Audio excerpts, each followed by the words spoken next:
Welcome to Look North, our top story tonight.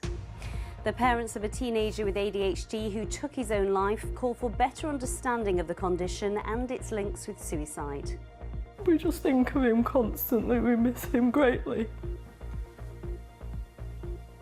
Life is not the same, nor will it ever be the same again.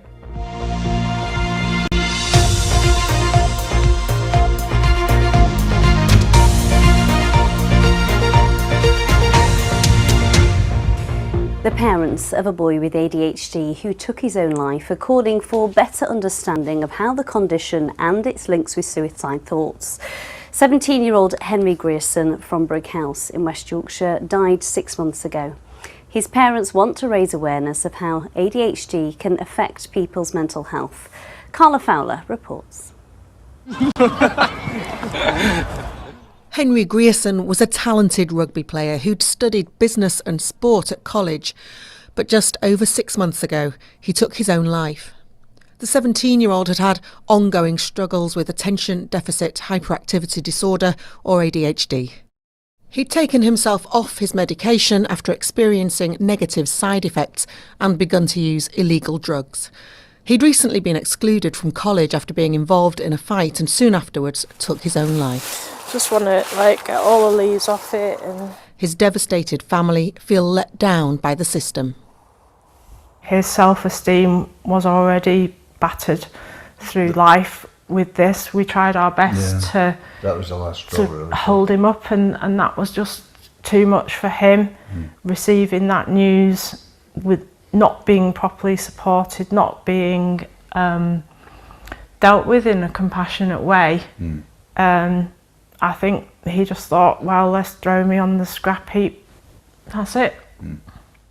A spokesperson for Huddersfield New College told Look North, "We're awaiting the outcome of the recent coroner's inquest. We will always listen and we will always act if there is anything we can do to further support our students."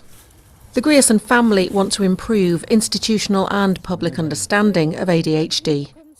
They've added a QR code to Henry's grave, linking to their campaign. Recently, they endured the painful milestone of celebrating his 18th birthday without him. You should be buying presents, making plans for a party, and instead we were planning a balloon release at the grave where we'd interred his ashes. So not what we'd hoped. I should be taken for a pint, because he would have been allowed to drink at that age. And it never happened. Gone too young. Now it's hoped changes will be made to prevent the tragic loss of young lives in future. Life is not the same, nor will it ever be the same again. There will always be a before and an after, no matter how hard we try to be happy. So that's all we can do now, is just to keep going and get something meaningful out of this for him, so that other children are not treated the same way, so that they're understood and not just criticised and punished.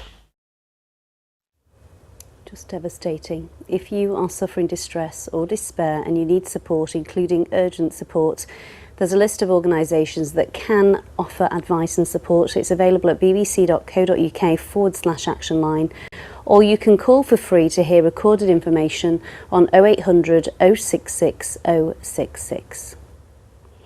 Well, earlier I spoke to Henry Shelford. He's the CEO of ADHD UK. I started by asking him how many families are going through a similar situation to Henry's.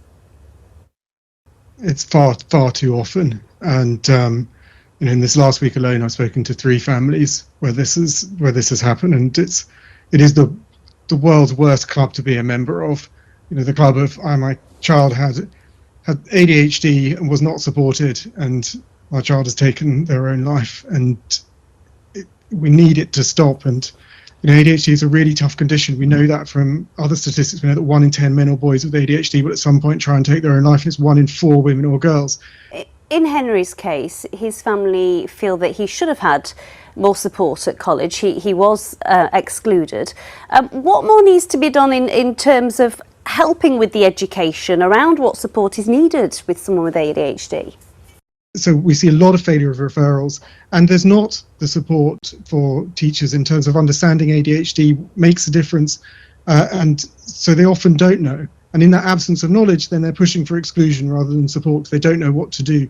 So there is a massive need for more training for teachers, for more support for them, and for more funding. So we've seen the new government talk about more funding for SEND. We need to make sure that those kids in the middle, surviving in mainstream schools, that they get support.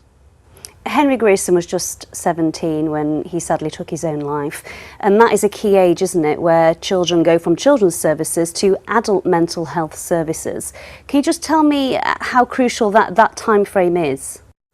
Because of very long wait lists in adult services, we see children just dropped between child services and adult, and that can be up to 2 years. But it's a time when you're growing up and you're trying to understand yourself, and it's really hard. And we see a lot of kids, and this happened in Henry's case, where as you're a teenager, you're trying to learn, you stop taking your ADHD medication because you're trying to understand you, and then you realise that you need more support and it's not there for you. So it is a massive problem. Henry, thank you so much for your time.